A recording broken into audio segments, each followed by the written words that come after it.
So I'm over at the shop working on the JZX81. Things have been a little bit hectic lately considering I had to make the trade for the R33 Skyline and the trade for the JZX105 that's behind me. I had to put together two cars that have been sitting in my backyard for a while, and that became the focal point for a little while. So now that I have the trades all done, I can get back to working on the car that you guys all want to see completed, and I want to complete myself, which is the JZX81 Mark II.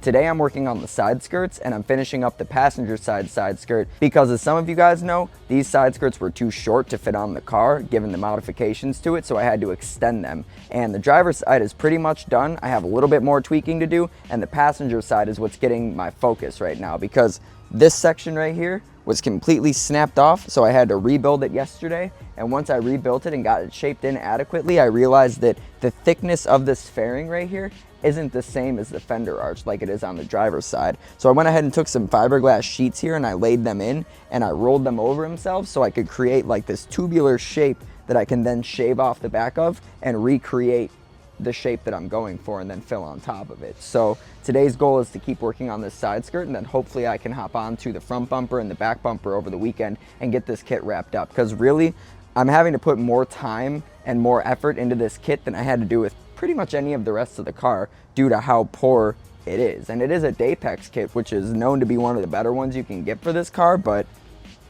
I don't know. Somebody tried to fit it on like an LS 400 or something like that, and who knows what happened to it in its lifetime. All I know is that I own it now, and it's near impossible to get new kits for these JZX81s, so I'm gonna fix what I have. So yesterday I continued work on the front bumper of the JZX now that I'm pretty much done with the skirts. I'll probably tweak them a little bit more after I get the bumpers done, but if I get everything to the same state, then I'll probably go back through one more time and just kind of do anything that I want to perfect. But yesterday I went ahead and I got a bunch of fiberglass sheets laid down in here in the areas that I want to reinforce. So I had to reshape the corner of this bumper right here. I cut a crack in it so I could pull it out and make it less round because it had been broken before, and when they repaired it, they didn't do any bracing, so it kind of rounded off more than it should have been. So now I got the arch a little bit more straight and more in line with the way this side is shaped. And I also went ahead and laid fiberglass up under the tabs right here. I'm gonna fill this and I'm gonna make new tabs, make it all nice, because these holes, this one is for the original fender, and then this is kind of one I made when I was fitting it up, but I don't like it. The hole needs to be like right between the two, I think, but we'll figure that out later. Either way, there were quick pop tabs in the front of the bumpers, and then the areas that I wanted to reinforce with cracks or anywhere that was really bad, I went ahead and laid in like more fiberglass. So I'm gonna go ahead and flip the bumper over and chisel out the rest of it, just like I have right here. So basically anywhere that there's a serious crack that goes all the way down to the fiberglass, I gotta chisel it out so I can fill it and then it won't crack over time.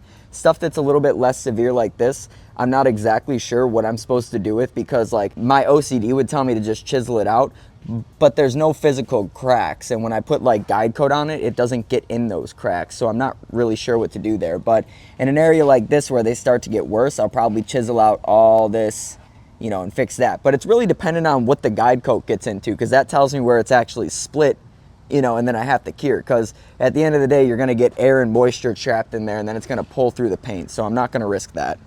You guys probably can't see this stuff, and usually if you just paint over it from like 10 feet away, you'd never even see it, but all this is gonna show through the paint if I don't do something about it. Like it might seal up for a little while, and it might seal up for even longer if I just like high build prime it, but it's not the right way to do things, and you guys know that I would rather spend, you know, an absurd amount of time getting it right instead of doing it wrong to get it done with and then having to go back later or ignore it because I don't care, because I clearly care, right? That's why I'm putting so much work in. So after I get all this chiseled out, I'm gonna come in with short hair fiberglass infused filler and get all this filled back in, and that's like resin infused, which is harder to sand than the rest, so I'm gonna have to be pretty tedious in this process because there's a lot of rounds on this bumper, but I think I can get it good. So I'm gonna keep chiseling out these cracks, and then hopefully by the end of today I can lay in some filler, because this is gonna take some time, so I need to get started on it. All right, so I'm out here in Mims, and I'm actually going over to the LZ compound. My good friend Ray works there, and he does all of Adam's paint and body work and all of those things. So Ray's gonna give me a lesson on how to repair this bumper that I have back here, because the cracks are really, really bad. And he says that I'm making it more work than it needs to be by using the Dremel instead of just like grinding it down. So he's gonna show me what he means today. But for obvious reasons, I can't record here in Adam's facility, maybe at a later date, but that's not a concern right now because I'm really going there to learn, and recording is just a distraction when I'm going there to learn from Ray. So I will catch up with you guys afterwards, and anything that I learned today, you'll see obviously with the bumper, and then I'll apply it to the back bumper and then, teach you guys. So I'll catch up with you afterwards.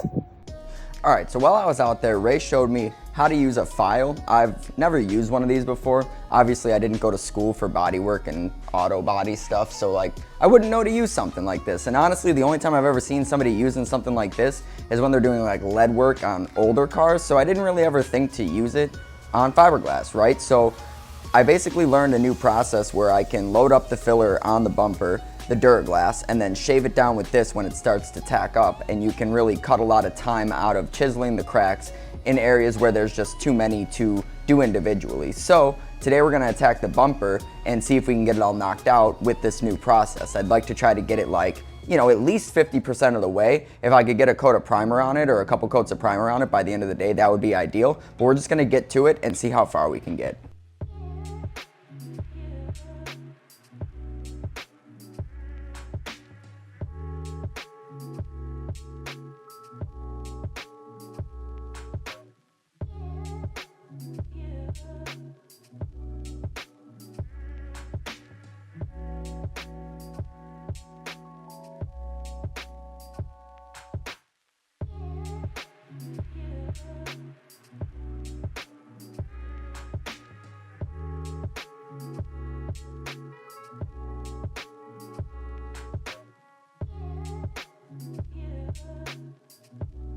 I'm rebuilding this whole lower lip section because it was completely cracked out throughout the entire thing, and Ray showed me that I should grind it all down and then fill it with Duraglass and then break it down with a cheese grater and then block it from there, fill it with fiberglass, and fiberglass mixed with filler so you can keep the fiberglass in it for the bonding agent, incrementally working your way towards filler, then glaze, then primer. So now that I have it all blocked out on the bottom here, I have to come back in tomorrow and finish this section, but the majority of it, this front lip and all the way down the side here, I got all taken care of. You guys saw that I put the tape line on it and I set the line. It's an inch going across the whole front of the bumper, and then I just let it follow the natural line down the side. So with that taken care of, I'm gonna get it primed tomorrow, block it out, take care of a load that I know is right here, and then I'm gonna start attacking this section right here, coming up to the midpoint. Or I might stretch it a little farther and go here, but we'll see. It's better to break it down so you don't get overwhelmed.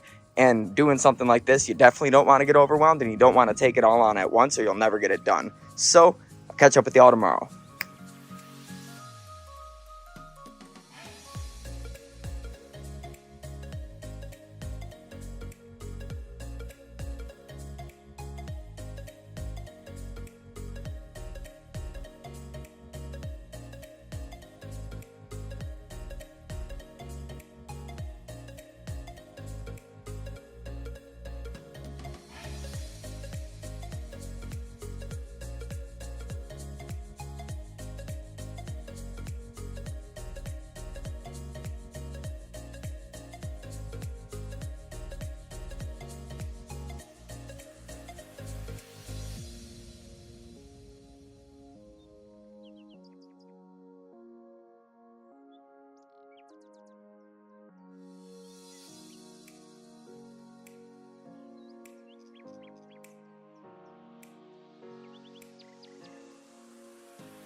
All right, so I'm over here working on the back bumper. I got the front bumper wrapped up in the last few days. I didn't record a lot of it in long form just because, well, it's a lot to record like short form and long form and then stay consistent on it. Plus, I'm trying to keep like my phone charged and the GoPro charged, and the GoPro batteries die really quick even though they're brand new. I'm not making excuses, I'm just telling you why it's hard to make content. However, I'm recording this process on the back bumper now that I have a good idea of what I'm trying to accomplish here, so let me show you where I'm at. Alright, so with this bumper, there's a bunch of cracks and the gel coat is splitting away from the fiberglass mold. Plus there's a section right here where it's completely missing, so I'm having to rebuild this whole section. Over here on the other side of the bumper, I have some cardboard with fiberglass resin and a fiberglass sheet shaped to it so I can mold the shape of the arch. Here's what we're dealing with here.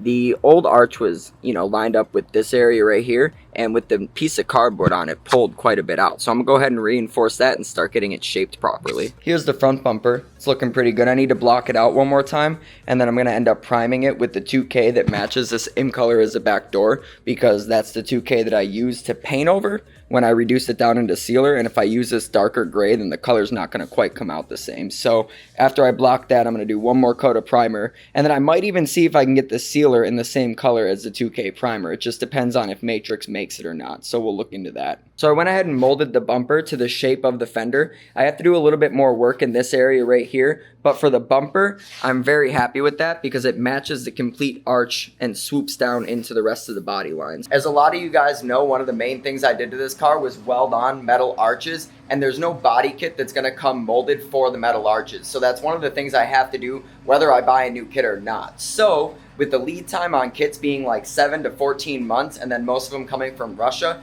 and then not knowing the quality of them, I figured it'd just be a good idea to fix this kit, get a bunch of experience with fiberglass, know how to repair it going forward, and then just know that none of the kits I'm gonna get are probably gonna be anywhere near this bad. And I probably planned it out a little bit better and make sure that if I'm gonna get a kit, I'm gonna get it enough in advance that by the time it's time to put it on, you know, I don't have to spend 3.5 months fixing it. So now that I've got the front bumper done and the side skirts done, it's time to work on the back bumper.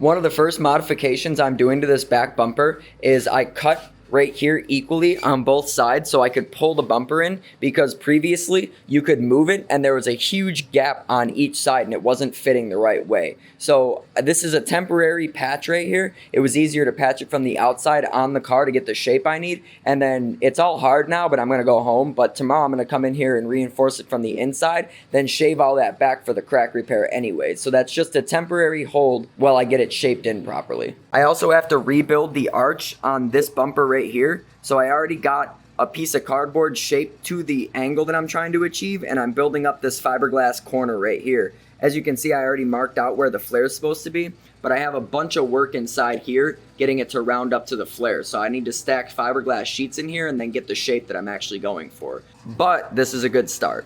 Anyways, I got a new camera now for YouTube videos and some of my shorts and B-roll clips. It's got like camera tracking or face tracking and all that stuff, and then I can obviously take better B-roll clips with it because of that tracking feature. And it also records in 4K 60 frames per second. So hopefully you guys like this camera a little bit better. I'm still getting used to it, so I'm sorry if I'm sloppy with it, but I promise in due time I'll figure out how to use it to the best of its abilities and then bring you guys more quality content due to having a better piece of equipment. So the audio quality sounds really good from what I can tell, and I think I can connect my wireless mics to it too. But like I said, this is brand new. I've only had it for like 3 days, and I haven't got much time to mess with it. So with that being said, I'm gonna wrap up today's video, and we're gonna keep working on this kit, and hopefully I can bring you a more in-depth video on me repairing the bumper and everything else that I've done up to this point. Because I'm really trying to post consistently on YouTube. It's a goal of mine, and I know I'm this close to like making that a thing. So bear with me here.